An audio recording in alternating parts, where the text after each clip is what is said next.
The purpose of this podcast is to explore digital and print media. All respective sources that are referenced are owned by the respective companies, and our thoughts and agendas are strictly our own and do not reflect any corporate biases or agendas. Your discretion is advised.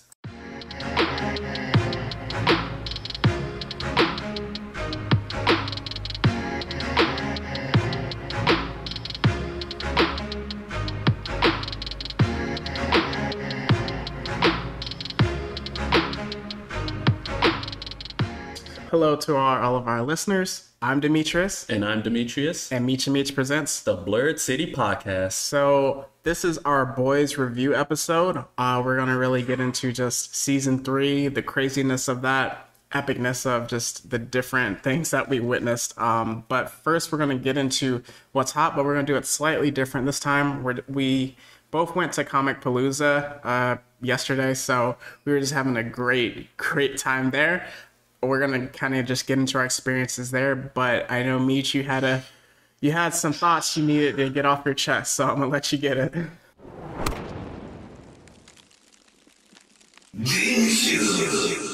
All right, Homelander, bring that here, boy, because I am completely upset that I did not get to run the fade with you, because you were set to appear.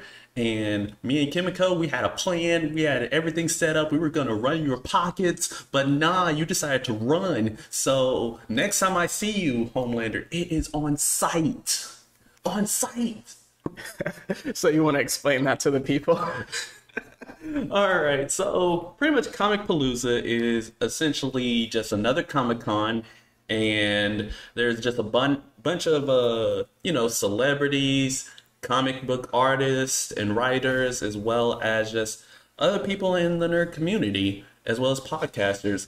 And for me, right, I had gotten tickets so that way I could take a photo op with both Anthony Starr and Karen, who's also known as Homelander and Kimiko, respectively.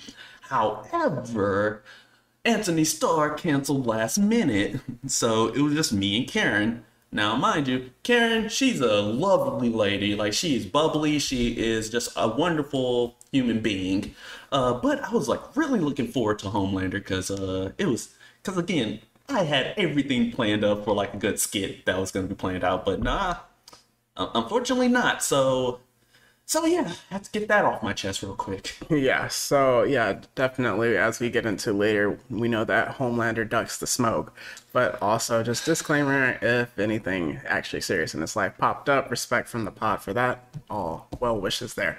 But just getting into Comicpalooza, also, I thought it was a really good time. It reminded me so much of our first podcast episode where we were talking about just an awesome, safe, fun place for nerds to kind of get together. Just seeing the different cosplays was incredible. What I definitely recognized, Naruto is still one of the most popular animes because the Akatsuki were out. Not just the Akatsuki, but if you had seen on our Instagram, or look up on the Blurred City Pod, but the Venom was repping out, like the symbiote hive. We were out here. I was one of them, of course, but just seeing the bunch of people with Venom merch, Venom shirts, Venom just anything, it brought a tear to my eye. I'm like, yes, we all here together. Yeah, the Clintar clan was going crazy. Also, another one, Demon Slayer, is definitely one of the most popular animes. There are so many Tanjiro outfits. There is Rengoku. I saw a really cool Uzui outfit as well. Zenitsu was going crazy. For me, I was repping my Black Clover. I only met one crew, so we linked up, took a selfie together. And then I also saw Captain Yami. So it's a smaller one, but it's definitely popular. But you also took another picture with someone else. Do you want to get into that? Oh, yes. So I also got into a photo op with the Terry Crews. Mr. Julius from Everybody Hates Chris, the man who inspired me to be as cheap with my money as possible. You let him down, though. Look. It's Comicpalooza. Let me have that one. So let me have that one. But yeah, he was just again, great down-to-earth guy. And then there was also one particular person who I met that I'm super excited to talk to you guys about. His name is Jacques. Jacques is a prolific comic book artist, primarily at DC. You may recognize his work in Green Arrow Year One. He also did Batman: The Black Mirror, phenomenal story, as well as the Batman Who Laughs miniseries. So if you read any of those, you're very familiar with his art style.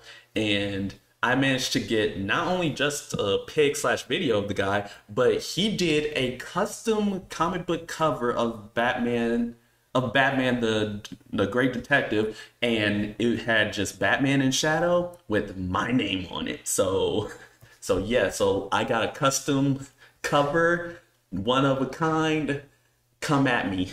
Yeah, for me, I also got this very sick poster. I'm gonna put up on our Instagram soon, but it's literally the Avatar Aang.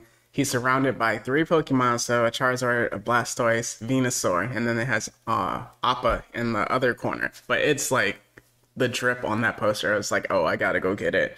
And just it was really cool seeing. Saw live action LARPing, just like with knights. That was cool. It was kind of really hard to like see it because there were so many people in the crowd just watching it. Also robot fights, so I couldn't really get a lot of images of it. But then we also like went to a really cool panel, different panels. We actually joined one where we answered some anime questions ourselves.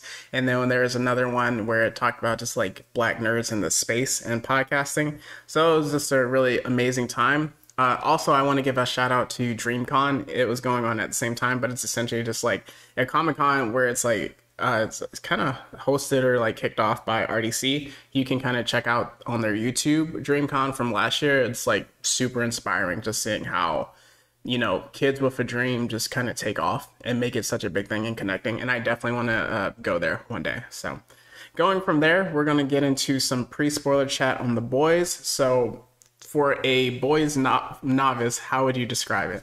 Oh, man. Okay, so The Boys originally started off as a comic book created by Garth Ennis, famous Punisher Max guy, and Preacher. But the thing is, like, he typically is a guy who expresses his disdain and hate for superheroes. So he essentially created a comic which gets adapted into a TV show about these group of non-powered individuals who are fighting essentially an entire global conglomerate company called VOD, who exclusively makes superheroes and supervillains. And these pretend superheroes are actually like really scummy, and the boys' job is like just to take them down a peg. And the main antagonists of the series are known as the Seven, which I like to call the dark and gritty bootleg Justice League, because that's essentially what they are. They had like almost exact same powers to the T, yeah. Like almost everything is just like their names and slightly their costumes just different, and that's about it. So it's just a ragtag group of underdogs just taking on a superhero community. Yeah, and as the reason we did the legal Spiegel in the beginning, this is a show that is completely out of pocket at times, and it's not for everybody. And if you listen and go, "What does that mean?" It's not for you. That's the simplest way to put it. Essentially, what we're saying here, audience, is that this show goes into like adult themes and adult topics as well as adult visuals. So children most definitely should not be watching the show. And if you're like not into like those type of things, you probably shouldn't be watching it either. But we're talking about a show that's 3 seasons deep. If you haven't started it beforehand, you probably aren't gonna get into now. It's actually funny. My oldest sister, she actually started it like 2 weeks ago, and she already finished it. Oh my goodness! Yeah, oh my god, my girl's a legend.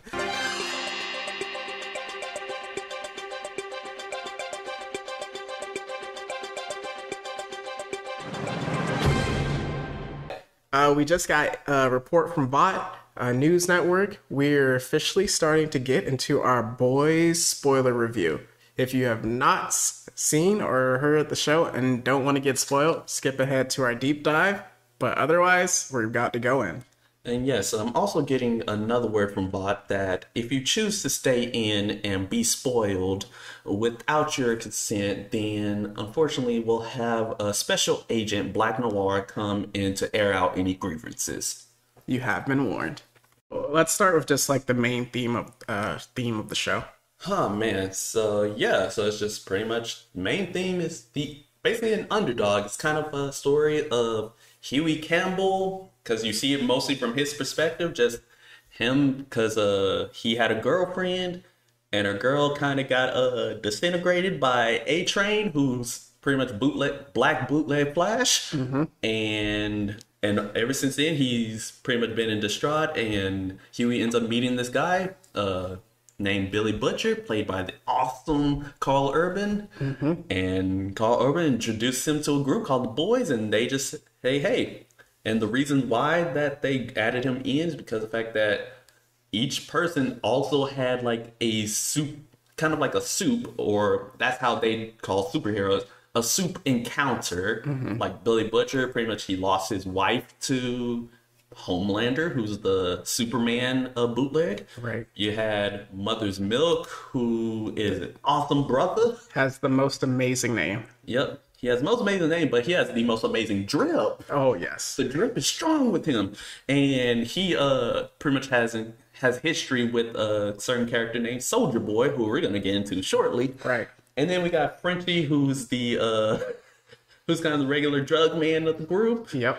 And we got Kimiko. As I mentioned earlier, she's fantastic, but she was also experimented on and pretty much gained superhuman strength, but she don't roll with any Vought or anybody like that. So she's the only member of the Boys for now before we get to the end of the recap that has superpowers. Yep. And then also on the other side, we're gonna spoil it at the very end, but there's another character named Annie, and Annie is actually a member of the Seven, but she goes by the name Starlight, and she kind of reminds me a bit of like Dazzler with Jubilee from the X-Men, if you guys can get those type of references. But she has light-based powers, and she always wanted to join the Seven, but over time you start seeing her rose-tinted goggles, they just get decimated. I mean, it's hard to even say over time. I mean, the very first episode was just like shocking to watch of her experience. Yeah, okay. Rose tinted for one person, and then just her commitments and views start just getting teared down. And while that's being torn down, she also starts developing a relationship with Huey, who she did not know is part of the Boys. Yes. Until like fairly halfway through season 1. Yes. So we're not going to recap season 1, season 2. If you want to take the time to watch that, it's on Amazon Prime. But essentially, just to kind of catch up where we start with season 3. So essentially, Homelander, the main villain of the show, is slowly degrading mentally. Like, he has lost the people who are essentially evil, but closest to him. So he lost this person, Madeline Stillwell, that was a mother-like figure to him, that he ended up essentially killing himself. Then he also lost this super racist ex-Nazi called Stormfront, who she ended up dying after killing herself because she was just bedridden after getting lasered by his own son. He doesn't know where his son is, so he's just kind of slipping. So he's fighting for control of Vought. And again, the Boys, their entire mission has been we got to take down Homelander. And him being the Superman of this universe, there's no kryptonite that we know of. So there's no, let's just, how Batman goes, let's pull the kryptonite out, we can stop Superman. There's literally no way to stop Homelander unless you want to go toe-to-toe, but nobody can go toe-to-toe with him. So over the course of the season, we then get into, there's a secret weapon that took out a Soldier Boy who used to be the Homelander of his time around in the 40s and earlier. So then the entire mission is to then find Soldier Boy and what took out this weapon, because he's presumed dead at the time. Yep, and yeah, so pretty much the Boys, like they all find that, but also a big thing is the fact that at this point, Billy Butcher, he ends up like contacting Queen Maeve, who's also not rocking with Homelander. She's a member of the Seven and essentially the Wonder Woman of the group, but she manages to give him just these little medicines, if you will. Essentially, it's called Temp V, And what it does is that it gives the person powers for 24 hours. And so, like, you pretty much see like a story of power addiction, like a drug abuse slash addiction there. And you essentially find that, and essentially, like in this season, the boys are slowly like coming apart as well. It's kind of like a slight parallel because like Homelander is pretty much losing his marbles and tearing down the Seven, and then Billy Butcher gets addicted to power, and his decisions start completely tearing down the boys. Which is crazy because I feel like this season, even more than like the previous like 2 seasons, they like really actually fractured and went their own ways. Especially the entire goal is not to have powers. That's like the belief of anybody, kind of in a Baron Zemo type way of like anybody with powers cannot be trusted to have it. And just kind of from them, he gets it. So that kind of starts to split and fray the group apart. But also just like something I want to get into, I think Homelander, just like the acting from Anthony Starr is just incredible. Like the facials of it, you can slowly just see him like it's a controlled rage at times where it's like that smile that we sometimes have. And it's like his face starts twitching like he's annoyed, and he's like having thoughts. But that's just like incredible just from his. So you really just see him slowly falling apart. Yep. And again, just testament to his acting. He deserves an Oscar for this show. But yeah, like keeping on moving, we also have like just a few like different side plots that are happening with the show. I mean, of course, with a show like that, you're gonna get like a bunch of side plots. So like the main one I want to touch on is the A-Train side plot. So A-Train at this point, you know, as I said, bootleg Flash, but like over the course of the previous seasons, like he had like a major drug addiction, and as so his heart got so weak that he's scared to even use his powers to run because he's afraid like if he does it, then it's gonna give out on him. So he's trying to like figure out how do I like continue to be a superhero without using my powers. So of course he decided to pull a whole pull some out of pocket stuff, you know, some very not with the culture type deal, like exposing the African culture. You know, he wants to be like, he has a whole costume change where he goes from primarily blue to like African colors, which even like, because he goes and he meets his family, right? Everyone in like his family in the black communities, they just like, boy, we laughing at you. Like, take that city get up off. Like, he's basically like your token of the group, you know? Yes. Exposing all, like, pretty much like trying to, it's like, hey, I'm the black man of the group, and then I'll use my black culture to receive excellence. And I'm just like, oh, goodness, if I can't hate this character anymore. Oh, my goodness. And of course, the big thing arises where his brother mentions about this specific soup called Blue Hawk. And Blue Hawk, he's kind of like a white-collar police type of super, and of course, tying into like today's times, he's going into like black neighborhoods and he's pretty much arresting and like assaulting black individuals, kind of like, again, like today's times. And of course, A-Train ain't having any of that. This is like one of the few times he actually shows the pride for being a black person, and one time I kind of rooted for him, which is kind of crazy. Yeah. Because A-Train, again, as you said, is the one that killed Huey's original girlfriend in episode 1. And you can just see like how annoying he was throughout most of that season.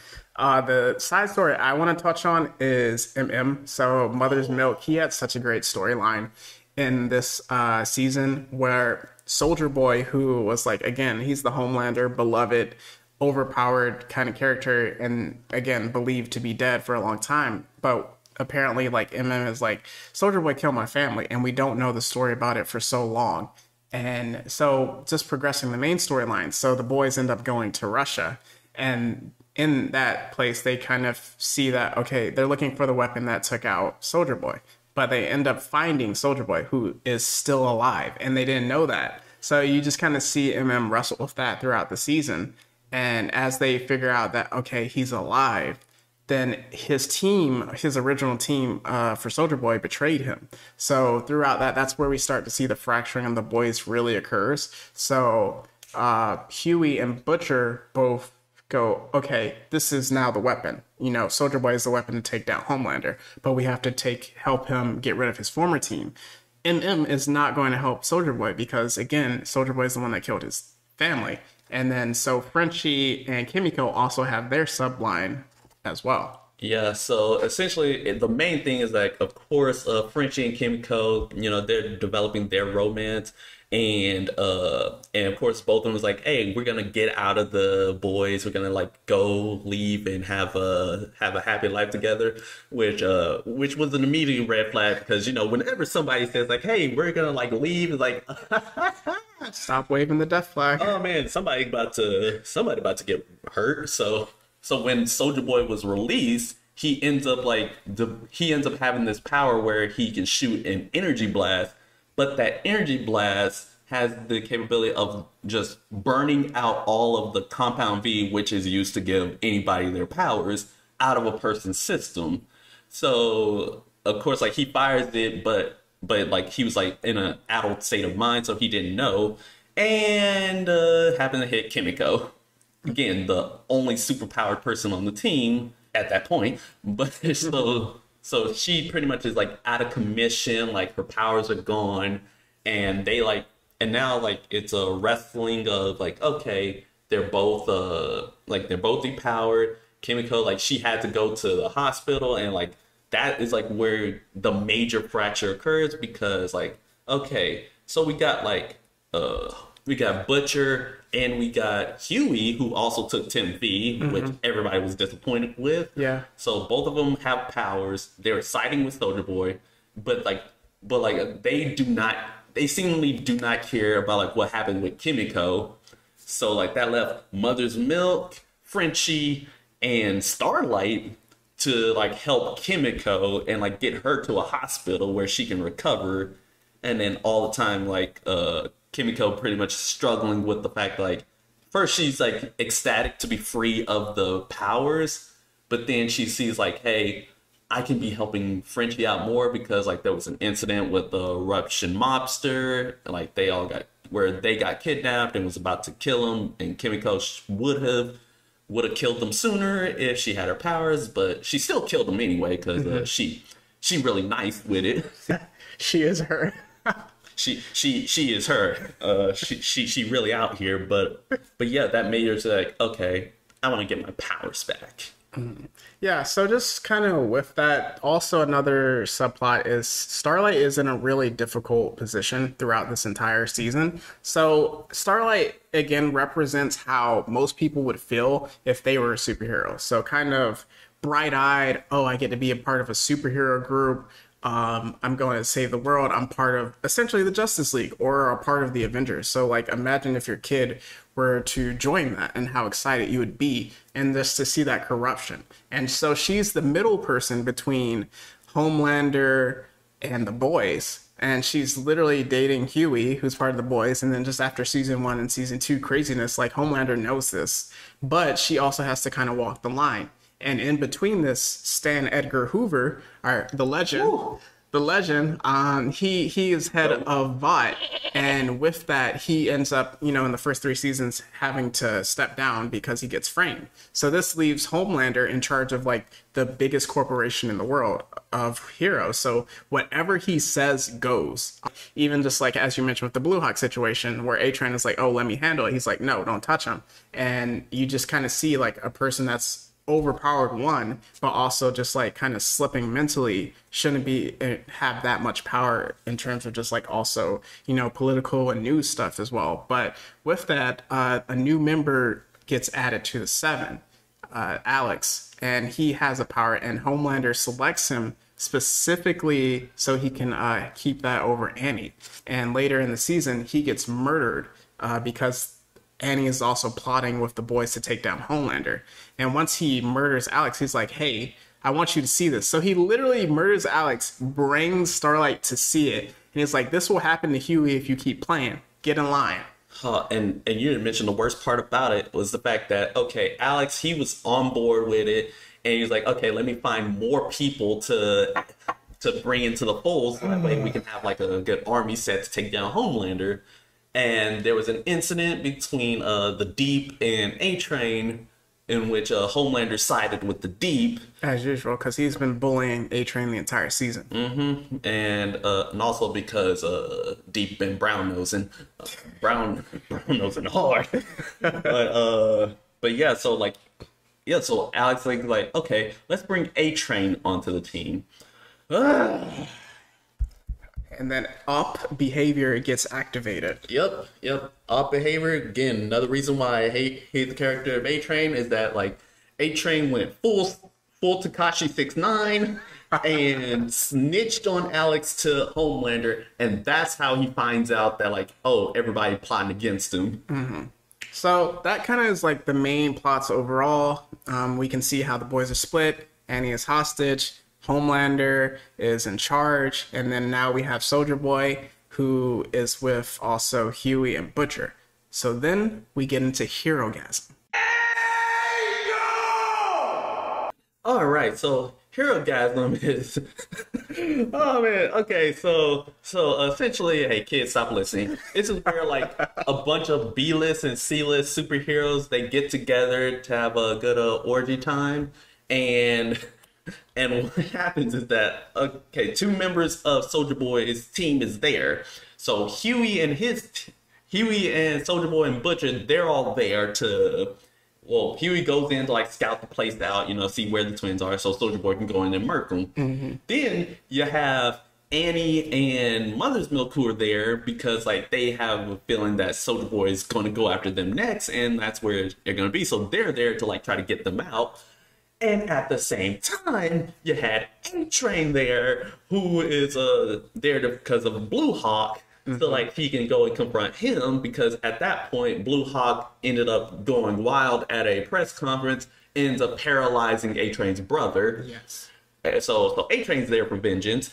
And at the same time, Homelander sends the Deep there because he knows that Soldier Boy was going to be there. So again, just everybody's conglomerating at this one location, and push comes to shove. Things happen. So there's also this one scene, I don't know if we can talk about it, but the Deep is disgusting. Oh my goodness. So Deep, he gets there, right? And he finds this octopus. And he decides, you know what? Let me have some fun with the octopus, if you know what I mean. I mean, they kind of set it up where the Deep kind of has these weird feelings towards aquatic creatures, but... Fetish. He has a fetish. So they delivered on that. So we'll just move on from there. Let's move on. All right. So at this point, like, so Huey punches A-Train because A-Train actually apologizes for what happened to Robin, which is like a great moment for Huey. It's like, but then again, that's also because he got powers now. So like, and in terms of like powers, so Huey has the ability to teleport anybody. Like, but the thing is that their clothes don't go with them, so yeah. So that's kind of a comedic thing. And he also gets a level of super strength because first time he uses it, he punches a guy right through the chest. And then Butcher, he ends up getting Homelander's powers minus the flight. Yeah. So you know, full super strength, speed, and the laser eyes. Yes. And of course, Soldier Boy gets there, and he finds the two members of his team, murks them. Yes. But then murks almost everybody else in the building, apart from the main characters. Yeah, so with that, so we see that Soldier Boy was being tortured this entire time. So this is like over a period of potentially 30, 50 years before he got put on ice. But with that, with the Unibeam, whenever he starts hearing Russian type music, he can't control it. So even when he first gets back into America, he hears it on the streets. And then he like destroys this building, which like killed essentially like 19 people. So here at Herogasm, he does the same thing. Like music starts playing. Instead of just the twins, he takes out essentially the entire building down.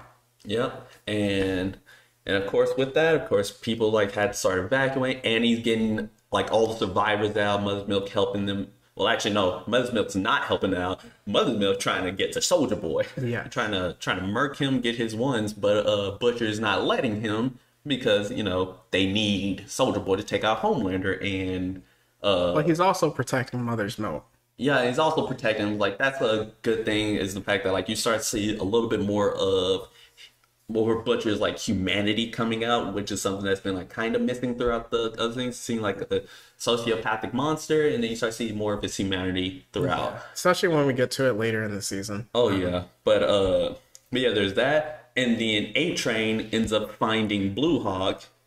Ooh, boy, the only time I rooted for A-Train. This was one of the most gruesome scenes, just like watching it occur. Oh, yes. So, if you guys had seen the death battle of Goku Black versus Reverse Flash, this is essentially how that ended. So, A-Train grabs Blue Hawk, and he's like, you paralyzed my brother, you racist crap. And then puts him on the ground and then drags him at super speed. Like on the highway. Yeah, on the highway, just around the entire state or the world. Or the city. I don't remember like how far he dragged him. He went far. He went far. Far enough to where like all the skin on Blue Hawk's body just evaporates. Pretty much he's just like a husk. Right. And of course, as I mentioned earlier, like A-Train was scared that his heart would give out whenever he runs again, and that is exactly what happens. He ends up, his heart ends up giving out. He goes into cardiac arrest, and we presumably see him dead. Yeah, and what was really just like cool about what happens next is that the week before, I literally was like, do you think that Homelander and Soldier Boy are going to fight this season? And then this episode is the one that answered that question. So we see Homelander, he drops in and he's like, okay, I see all the people dead. It's time to kind of step up. So like up to the lead up, he was really scared of Soldier Boy. Like you could see it in his face. There's a reason that he sent the Deep instead of himself. And then just in that moment, he sees Butcher, who he made a promise with that they are going to kind of go one-on-one essentially in the future when nobody left standing. And then he's with Soldier Boy. So he takes out Butcher at first. And then he's like, okay, it's you and me, Soldier Boy. And they go at it. Oh, boy. And the whooping that Soldier Boy gave Homelander was the stuff of legends because it's like, again, Soldier Boy is essentially Homelander, so minus the flight and the I-beams, which, again, becomes an omnidirectional being. Not spoiler, but foreshadowing. But yeah, so like he's pretty much giving him the word. Like Homelander tries to fly, he grabs him by the cape, like pulls the whole Edna mode, like this is why we ain't got no cape, boy. And drags him back to the ground. And then my man Billy, he gets up from that laser beam to the chest. He's like, "Oi, come on, run this fade," and you just start seeing the fight back meme. And yeah, they start jumping Homelander. In fairness to Homelander, he was actually giving Soldier Boy the work before Butcher came back. But then, just like, yeah, he gets jumped. So then Huey joins the fray, and it's like a 3-on-1. And it's like literally so exciting just to see Homelander get jumped and beat up because he's literally overpowered. Like we never see him stress out. We never see him have to do extra work. It's literally just like a lot of the plot is centered around taking him down, but it's like the kind of peripheral things that can degrade his power rather than just like a straightforward confrontation. So this is the first time we see it, and he almost gets his powers taken and destroyed. But unfortunately, he gains just enough strength to fly away. I'm just like, dang it. But it was a great moment because in subsequent episodes, you actually see that like Queen Maeve talks to him and she notices that he's wearing eyeliner. Yeah. He pulling in Amber Heard's like, oh, I'm gonna have makeup on because this man got a black eye. Now we're getting sick for real. He is out here, but like this is where Homelander gets scared. He is truly scared now because Billy got powers, Soldier Boy got the ability, and both of them together got the ability to take him out. So he's like, what in the world do I do? Yeah. So just flashing forward, just the reconvening plots. So during this time, Kimiko aims to get her powers back along with Frenchie so they can unite with Mother's Milk and Starlight, who are also like the good side of the boys. Then we find out that for Mother's Milk, he was as a kid, his name is also Marvin. It's not, but just as a disclaimer. But for MM, we see that as a kid, he was a real huge fan of Soldier Boy. And he remembers seeing Soldier Boy fight one night, and he calls his grandpa over. But Soldier Boy ends up throwing a cart into that apartment, and it kills his grandfather and like other members of his family. So this is why we see throughout the 3 seasons so far is that he has a really hardcore case of OCD. So he kind of has to have everything a certain way. And he even says, like, if I don't wake up every night, check the burners like 3 to 6 times, then Soldier Boy's going to come and kill my family. So that was just a really touching moment. Also, we see a confrontation between Huey and Annie. And the reason that he's repeatedly taking Tim V is because he doesn't want to feel powerless. He's tired of Annie saving him all the time. So on their first date, she asks him, is my powers going to be a problem? And he says no. But this is before he's literally trying to take down the strongest person in the world, before they really get into the boys, and he's just tired of getting saved. So we see that, and then he later says he didn't know what strength is, and he learned it from his father and stuff like that. Yeah, it was a real it was a real heartbreaking scene when they fought, because it really had me scared. Like, are they gonna break up in this season? I'm like, Lord, no, they were done essentially after that fight. Before, like, later. Yeah, I was like, oh my goodness, please don't, because they are like the bastion of hope, the one bastion of hope in this entire series. Right. And like seeing them break up because of like huge insecurities of like power, which oh my goodness, that applies today. Toxic masculinity, anybody, or toxic femininity. But yeah, like that's pretty much like the end of their relationship. But then Annie finds out that the Tim V has a pretty serious side effect. Mm-hmm. So like over the course of like the episodes, when you see like Huey and especially Butcher like take Tim V, you see them get like nosebleeds, you see him like start bleeding out of the ears, throwing up as well. Yeah, throwing up green fluid. And essentially it's because of the fact that it causes lesions in the brain. Like the brain starts like deteriorating from each use.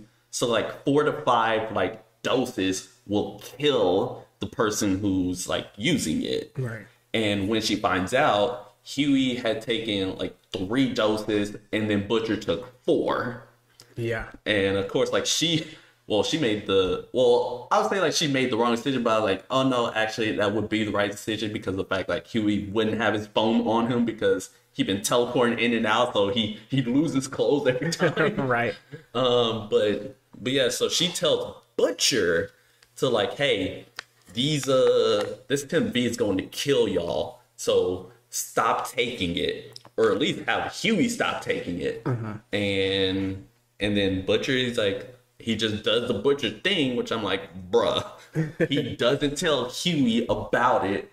But then right before they were about to take more, Butcher has a bastion of humanity in him and knocks Huey out. I really love how you talk about Butcher's humanity, because like in the previous episode, we see as the crew, they went to go to hunt down another member of the previous team that Soldier Boy was on, who like really can control minds and stuff like that. So Butcher, he gets put under a spell, and essentially like the guy's power is that he puts you into a recurring nightmare, and then you just kind of die of dehydration because you can't wake up from it. A genjutsu, if you will. Essentially. So through that, we kind of see the story of Butcher's brother and little brother, and we also just see how horrible of a father he had.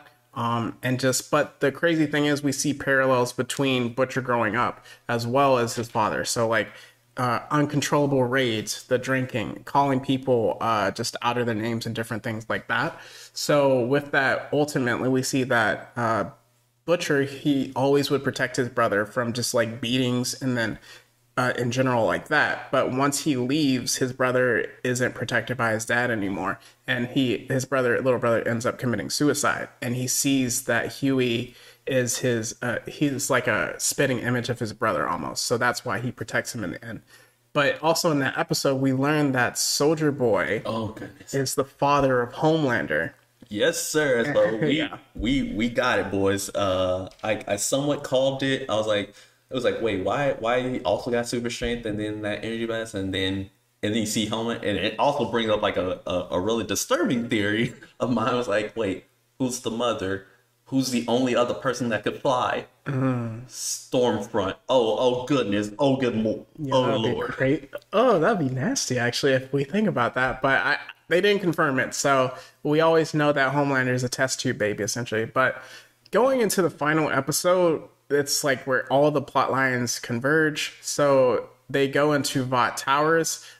We also just see that like Homelander, he brings his son into the fray. So his son Ryan is the son of Butcher's ex-wife. Homelander kind of had his way with his wife, and that's how Ryan got produced. And then Ryan ended up killing his mom in the previous season as he tried to take down Stormfront. So, and he's been like kind of living on his own, except with just like government personnel moving constantly because they're trying to keep him away from Homelander. And earlier in the season, Butcher, in his typical "I gotta be a macho guy," push people away in order to protect them. He called Ryan essentially a monster, so to kind of isolate and protect him. And this is where it starts coming back to bite him, because Homelander finds Ryan thanks to a certain somebody, Right. Miss Head Popper herself, and he pretty much like says like he pretty much actually does like a fatherly thing and comforts Ryan. Mm-hmm. And you think like, hey, normal, like if you took that like out of context, like it's pretty much one of the most heartwarming things ever. The only problem is it's coming out of Homelander, so... Well, they both understand what it's like to be alone. Yeah, be alone, to be fatherless for a while, and but yeah, so like we got that plotline going on. Annie and Huey end up like reconciling as he pretty much apologizes for pretty much all of his behavior, and had a pretty hilarious moment where he's just like, I know you want to say I told you so, so just get it on out. And she lets him have it. And it was just so heartwarming to see them together again. Kimiko got her powers back, and they're with the boy. And her and Frenchie go to Vought Tower with MM in order to whip up a... nerve agent. Nerve agent, which will knock out Soldier Boy. And from there, we pretty much get the final confrontation of Soldier Boy, Queen Maeve, and Billy versus Homelander, which you'd think was about to be another fight back meme, but it actually turned into a 2v2, which was kind of crazy. Yeah, that was crazy. So this is where Homelander pulls out the ultimate bad guy card, and he pulls out his son, and he's like, "Hey, join us, Soldier Boy." And Soldier Boy is like, "Nah, you are pathetic," because he grew up in the the real 40s and 20s and 30s and all that, where it's like macho man to the extent. And throughout the season, we learned that Soldier Boy is an awful human being as well. It doesn't seem as bad as Homelander by comparison, but just going from there, Ryan tries to stop them from harming Homelander. So then he smacks Ryan out of the way, and he's about to use the Unibeam on him and Homelander. But then Butcher is like, "Oh, I can't let you do that." So then that kind of just like splits off. So essentially Butcher starts fighting Soldier Boy, and then Queen Maeve, oh my god, did she level up in this season. She gave Homelander the business. Hands for days. Bruh, she made him bleed. He didn't bleed when he fought Soldier Boy, Huey, and Butcher. He just had a bruise. She was piecing him up.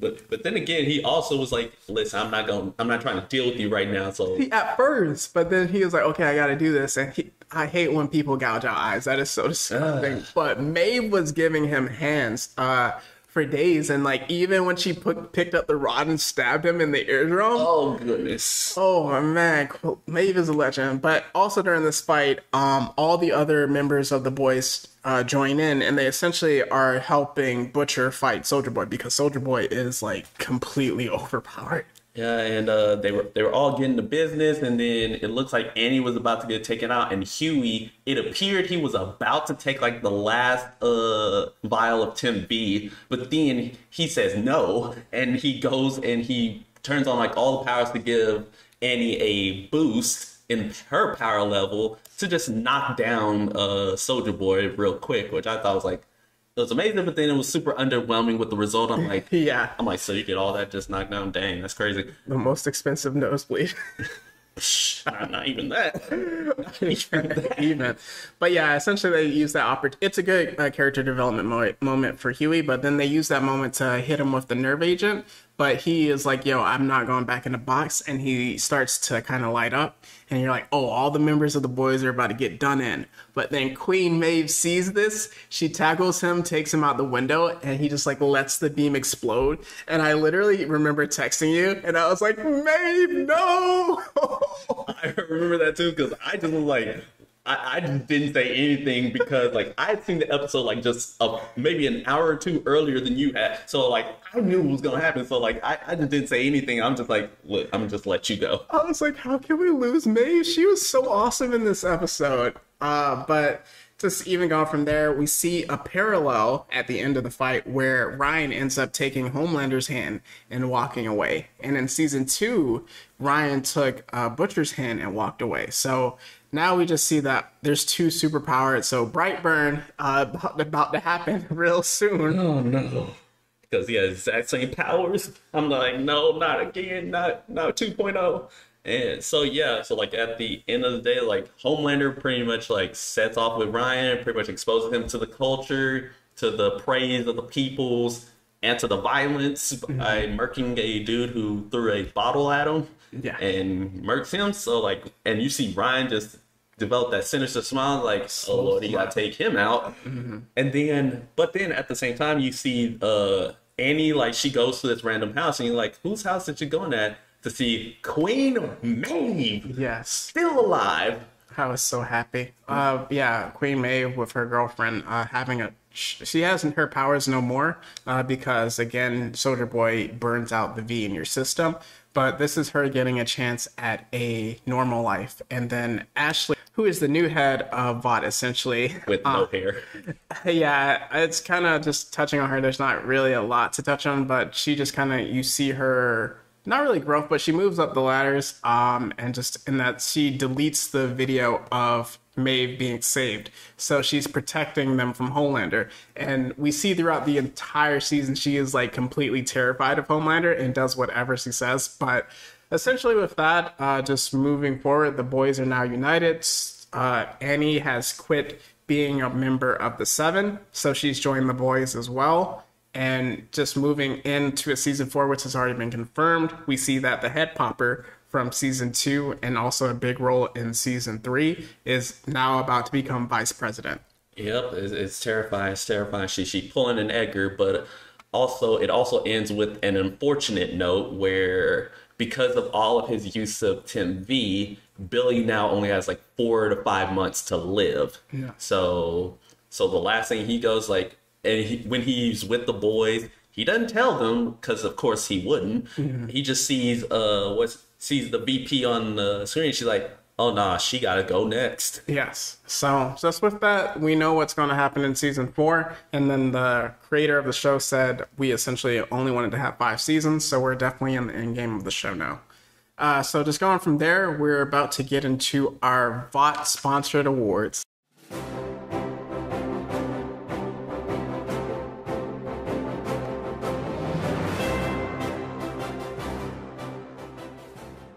For our first award and our most popular award, the spotlight is yours. This was actually difficult at first when I was thinking of it, but I'm giving it to Mother's Milk. He is essentially the moral compass of the boys. And just like his storyline throughout, just seeing how he suffered through that, how he is really trying to just be a good father for his daughter. We actually get to see him having that chance since he's divorced from his wife, and then she's also, you know, married to a Homelander lover, but him trying to be a good father to his daughter while hiding just like the toxicity that used to be in his life is really compelling. And the actor for Mother's Milk just stole the scene in every scene. So spotlight is yours, Mother's Milk. Come get this award.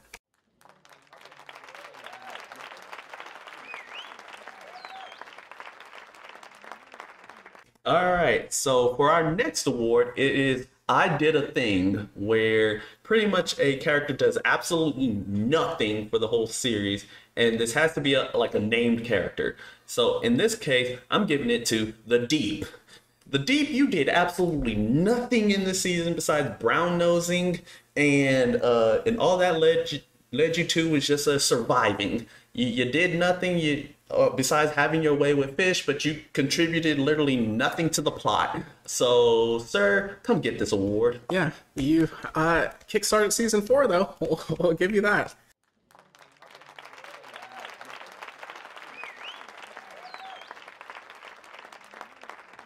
For our next award is the I Need a Hero award. I'm giving this to Queen Maeve. We simping out. Going 1v1 versus Homelander was one of the most amazing scenes that I've seen in The Boys. Literally just like piecing him up. And then also just like taking out Soldier Boy. We see her actually becoming a hero that she used to be in this season. Queen Maeve, you were definitely the hero that we all needed. So Queen Maeve, come get their award.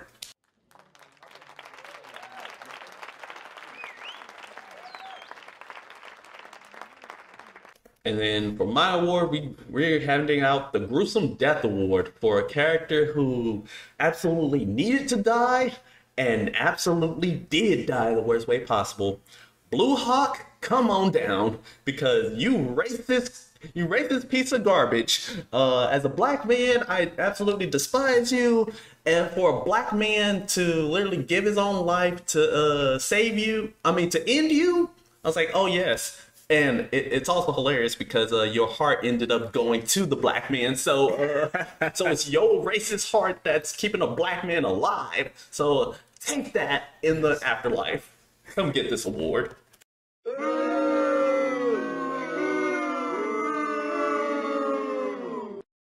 We'll just throw it to you, honestly. And for our final award is the jump out your seat moment. And I'm giving this to one Herogasm as an episode in general. That might be the best hero episode I've ever watched. But also, first Soldier Boy Homelander fight. So many elements to it. It was very hype. Seeing Butcher hop in, then also Huey hop in. It was the first time we saw that Homelander actually feel threatened. It was definitely a moment where we were just like so excited. So this is the Jump Out Your Seat Award moment, and we will give it to Soldier Boy.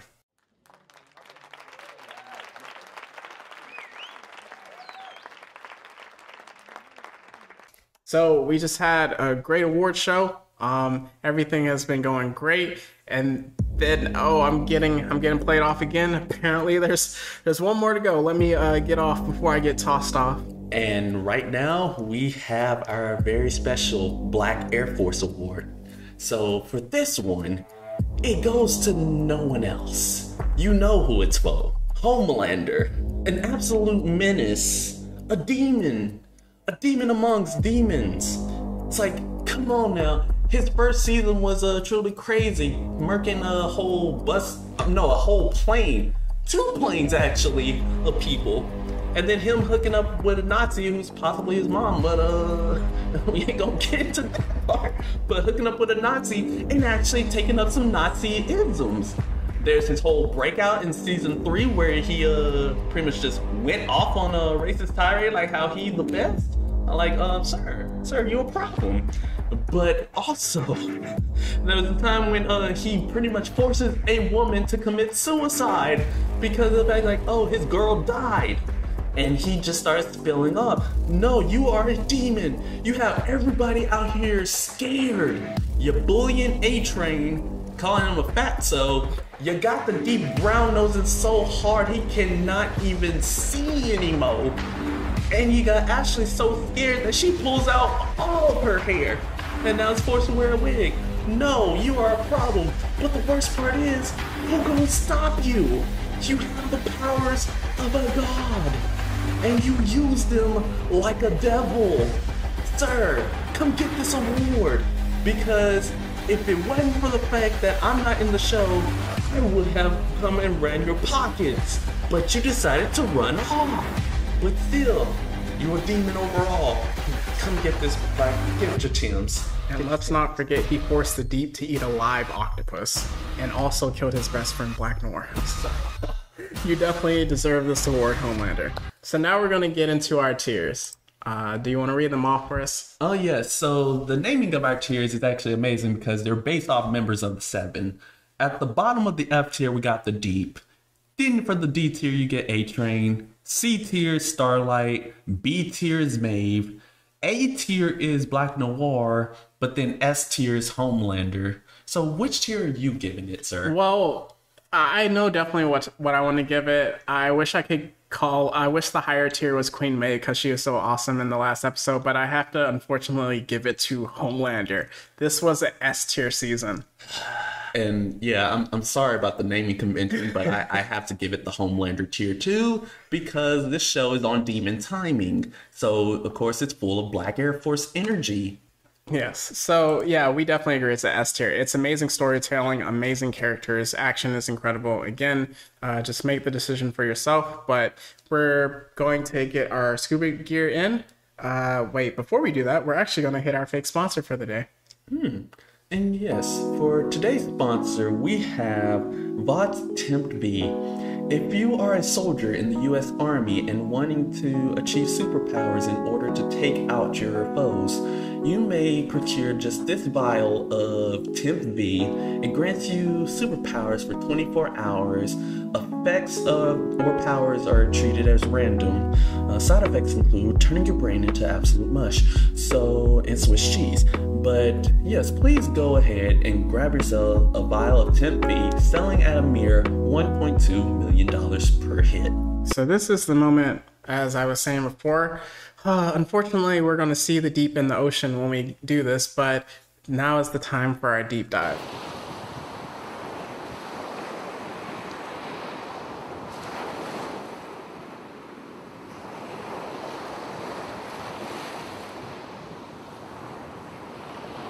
Yes, and for our deep dive today, we're going to talk about just how does a show like this, a show like The Boys, pretty much thrive in just this current climate in media, social, economics, and just things of that nature. Yeah, so over the past, I would say, ever since Deadpool came out, the first movie, we've seen an increase in shows that can be raunchy, over the top, just really just like not gruesome, but just kind of just out there as compared to the cookie cutter that we can sometimes see with Marvel. So a few shows that I'm kind of mentioning, so Peacemaker, Suicide Squad, Deadpool, Invincible, and not really the Umbrella Academy, but it's kind of quirky in a sense. But all these shows and movies have different levels of success, which is really interesting to kind of see in this time frame. Yeah, for sure. And like when it comes to like just these shows in general, I think like a main aspect of it is the fact that, as you mentioned, like they're not your prototypical superhero stuff. Like we all know that the Marvel Cinematic Universe, they got the movies on lock, but they also tend to kind of like fall under a certain formula. You know, you got your typical like super good heroes and then like cookie cutter heroes, you know, like your Supermans, your Captain Americas and things of that nature. But the thing about these shows is the fact that the heroes are they're pretty much like more humans. Like they have like pretty much great flaws. Like if you're looking at like Deadpool, he is yes, this is a Marvel property, but he is an assassin, but he is out here. He is hilarious. He's funny. You got The Boys, where the whole premise is the fact that all the superheroes, the ones that you think are like the prototypical ones, are completely just scummy and just complete trash. While the main heroes of the story, and I'm using heroes in quotes, are regular people. Stuff like Invincible, which I am in love with, is the fact that like firstly, the main hero, Mark Grayson, like he is not invincible, he is invincible. Yes. Because he gets his butt whooped in almost every episode. That's crazy. but yeah, like the characters that you see as a prototypical superhero, he ain't. We look at you, Omni-Man. You gonna need to get your award next. I gotta put you on the spot based on your answer from last week, but it's kind of not fair to ask, but The Boys has 3 seasons. Invincible only has 1, but which show is better? Why you gotta do that to me? Well, seeing as how Invincible's already confirmed for 2 and 3, they already confirmed for that. So I need to see those other 2 to delay my judgment. But as of right now, like out of the 2 that like I would go back to, well, I'll go back to both easily, 100% easily. But I'd probably, as of right now, go to The Boys A, because more content, and B, because of the fact like it's just normal people who's going up against some insurmountable odds. While Invincible's like he has powers, he just needs to train. I don't think training is going to help him against Omni-Man. Look. If you read the comics like I do, training will help. Yeah. That Dragon Ball Z style montage. I know what happens later with a certain general, but we're not getting into that. But just with that, I think what's so incredible is that these shows aren't like, what's the word I'm looking for? It's just like, they're not out there just to be out there. Like, there are certain shows that like on different mediums where it's like people kind of see like, oh, you're just trying to be like The Boys. You're just trying to be this just for shock value. Edgy, like we're just for edgy reasons. We're looking at you, Spawn. I love you, but you just edgelord McGee. The TV show though is decent. Edgelord McGee. But yeah, it's just like it's not out there for that. Like a lot of them have a lot of heart. Like even with The Boys, as we get into, a lot of it is like, oh my gosh, is this actually happening? But at the same time, it's just like, man, look at Butcher's character development. Look at all, like in a Peacemaker, look at Peacemaker's character development with that. So just even moving forward, this is where we really get into it, but does satire and parody let you get away with everything? That's a deep question. Dang. Okay, so here's my hot take on that, right? It's like it doesn't let you get away with it as long as it's there to like make a specific point. Because like if you're just spouting out some racist tirade just cause it's a racist tirade, yeah, nah, no amount of parodying ain't gonna help you there. But if it's like racist tirade, just show like, hey, these are the problems that these people are dealing with. Again, I'm using Blue Hawk as an example because he's a piece of garbage. But yes, it's showing it does it for a reason. If you're like going into like some sexist stuff, again, like just all of that in general is like as long as it makes a point and it's making sense, then you can pretty much parody anything. But as long as it's like makes sense and it's tasteful to the audience, as long as it's not disrespectful. Yeah, I would say we're kind of in line. For me, it's no. But I believe it gives you a runway. You just need to be able to, one, take off and be able to, two, land the plane. Just with that, it's kind of just like, again, you can't just do it just for the sake of doing it. Kind of, it's like airing your dirty laundry out in a sense, but it's like you're actually making a point. Like it needs to be, I don't want to say smart because like that's kind of subjective, but there needs to be like something at the end of the rainbow in a sense to me. So like you see like a South Park and a Simpsons and a Family Guy, like these are shows that have been going on before like we were born for some of them, or at least like when we were like in elementary school, but at the same time they like develop, but like they continue and like you see them having a point from time to time. Yeah, and some of those shows have fallen off like considerably because of the Absolutely. fact like, because of the fact like some of their stuff they're just devolving into like, okay, what would make sense, and then like just plug it in. It's like boom. Sometimes the cutaways just don't make sense at all. I'm speaking to Family Guy on that one's like the earlier seasons just peak perfection. Similar thing, pretty much all three of those shows actually. It's like they all kind of fell off at a certain point. Well, that's why we did our second episode about requels. Yeah, they fell off hard. But in my opinion, to where like I barely watch them anymore. But but yeah, it's like stuff. Yeah, but like, when it comes to stuff like that, again, at the end of the day, like what are you doing it for? And like, what's the intention behind like making that type of assessment or joke? Because if it's just to get laughs out of somebody and that's all, It's just pointless. Yeah. You just missed the plot. Mm-hmm. So even with that, let's get into cancel culture. Ooh, let's go ahead. Let's get into let's get into this topic. All right, because cancel culture is real. It is out here. Let's see. So like, yeah, negatives and positives. However you want to kick it off. Oh man. Okay, so starting with like positives, I say like it's good to like have some cancel culture, like cancel things that like legitimately need to like bring awareness to and be canceled. it's like, for example, if like a certain like celebrity and you about to see where I'm going with this. If a certain celebrity decides to start making false allegations of assault against their former spouse, Lord have mercy. and the fact that they're trying to make $1 billion out of certain movies and getting that person kicked off, and the fact that that person is completely innocent, yeah, you need to get canceled. AH. Sorry, I don't know where that came from. Or if a certain person is just out here wilding and grooming some people, grooming some children, or committing assault on a daily basis, you needs to get canceled. EZ. OEM. Sorry. Again, don't know where that came You got something in your throat? Oh, sorry about that. I think I need to take a swig for a second, but yeah, so like stuff like that. It's like if it's something that's like legitimately needs to be canceled, and like somebody is out here wilding and doing it for everybody to see, yeah, you need to get exposed. You need to get canceled for it.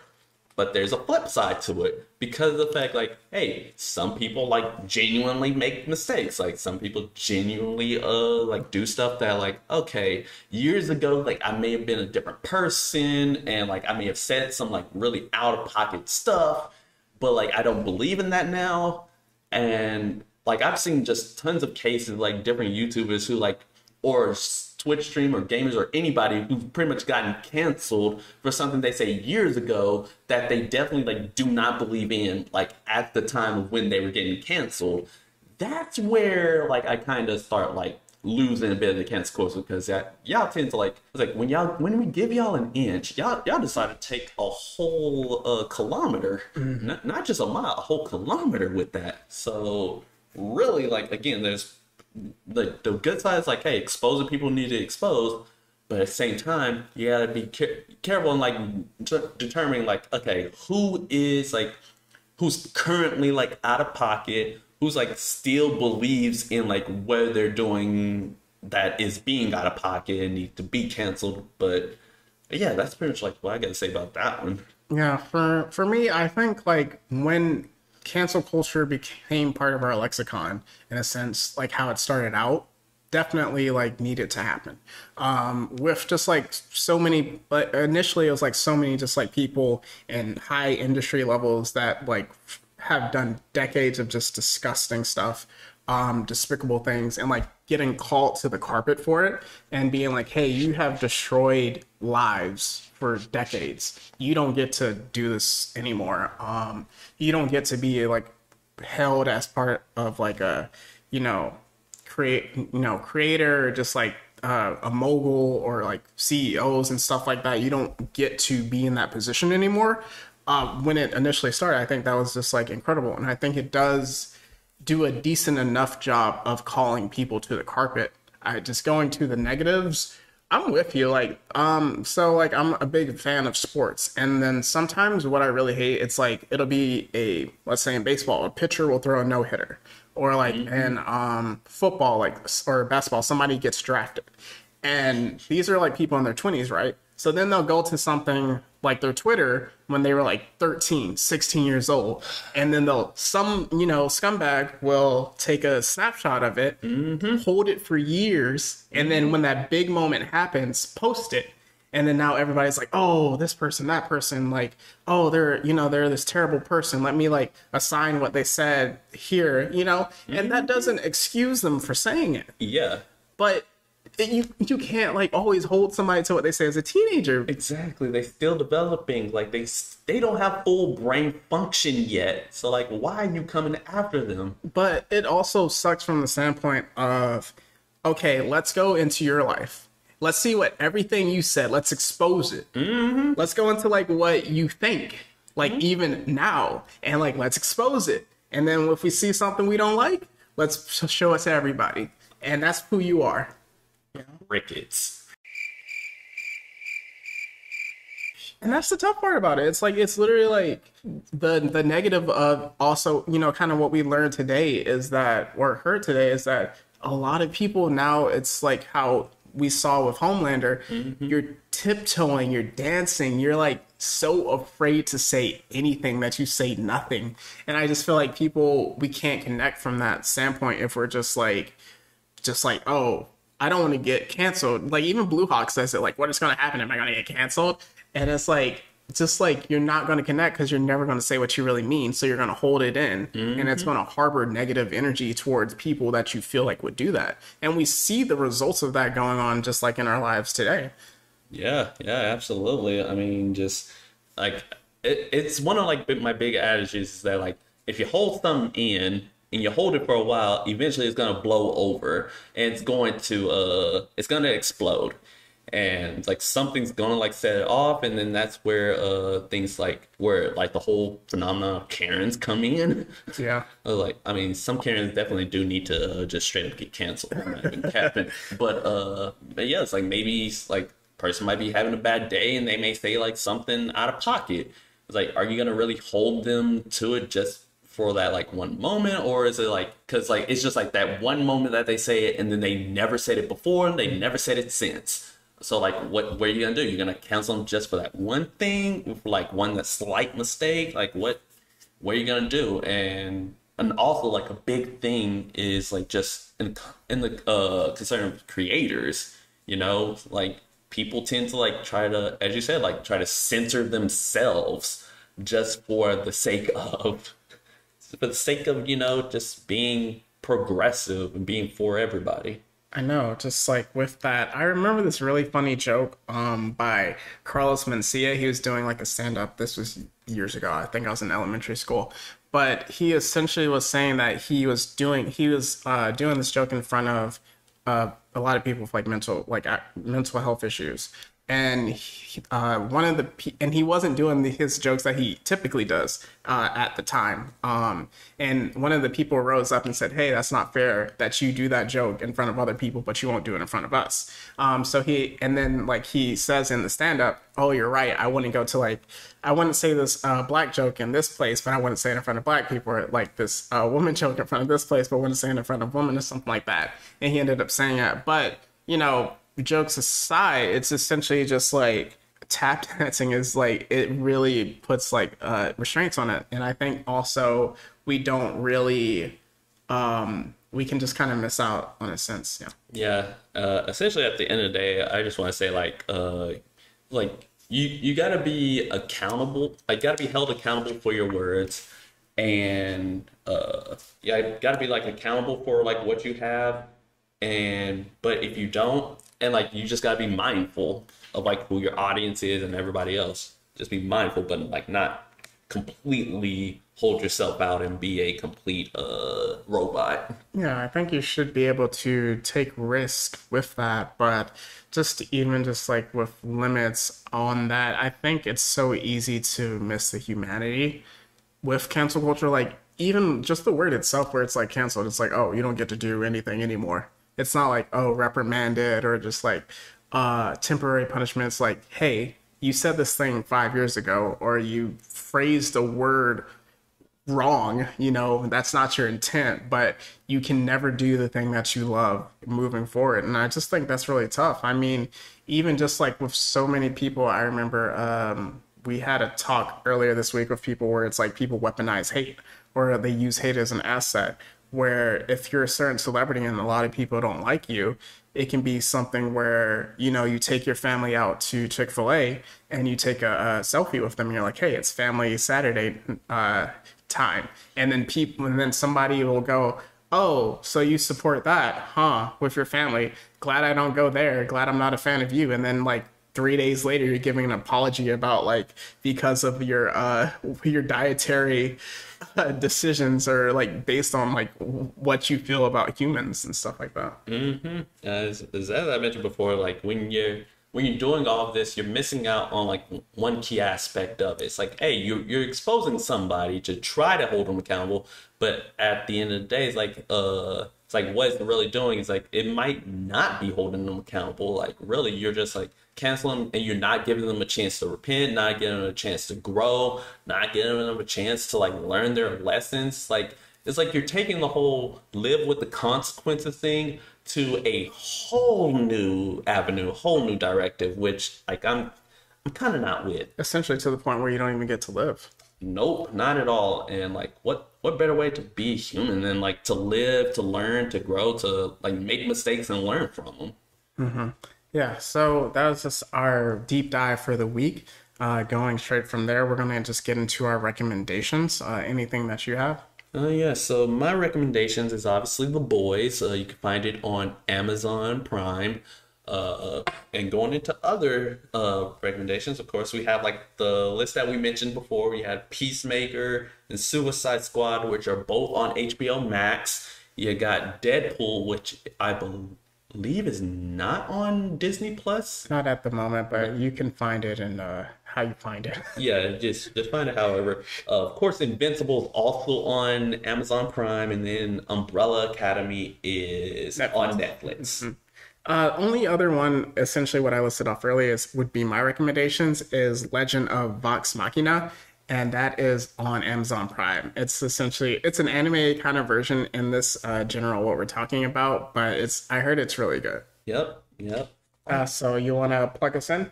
Yes. So of course we have our Instagram and Twitter at BlurredCity22. We have our Patreon and our YouTube, which is Blurred City Pod. We have our Patreon, which is of course what we use to like upload exclusive content, and it's just behind like just a small subscription. Like you want to support us and what we do, it's like feel free to support that, and you get some exclusive content like character analyses as well as show and movie reviews that we may not post on the actual podcast. We also have our Discord, which is the Meeches Presents Blurred City, which you can find the link to that in our Instagram in our bio. So you can definitely like load that up and boom, you'll be plugged in with the huge community. And then finally, we have our email, which is blurredcity22@gmail.com.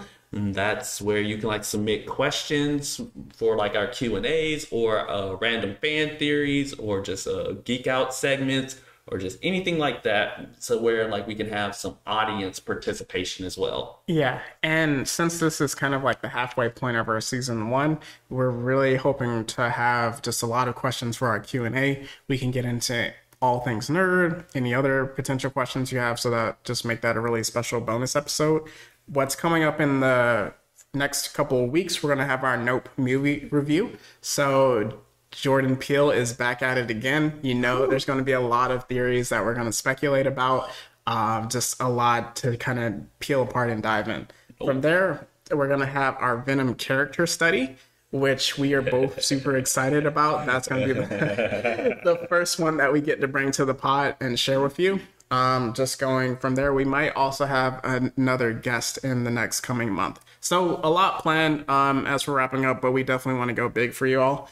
For my individual author pages, I have my Instagram, Metri_Dash, so METRI_DASH, Twitter at @themad-16, THEMADASH16, and then if you want to find my book, it's on Amazon, Phantom Pains, A Most Irregular Tale. So as usual, we're going to leave you with some words of encouragement. And yes, so for my words of encouragement is that you do not need to like have everything together to be a hero in somebody's life. You don't need powers, you don't need money, you don't need necessarily like super strength or anything like that. You just have to do good out there. You see a person in need, help them out with no strings attached, just because everybody's watching, and it's like what you leave behind is by like what you do and what you say. So you don't need anything extra to be a hero for somebody. Yeah, and for me, I would just say that look for the humanity in people before you want to attack them for just views or things that they say. We all have some scumbag in us, but we also have a lot of beauty in us that we can share with the world. And the more we divide instead of connect, it kind of hides the beauty that there is in people. Just leaving you with that, we're going to say it's not goodbye forever. It's just goodbye for now. And that's the Blurred City Pod. See ya later.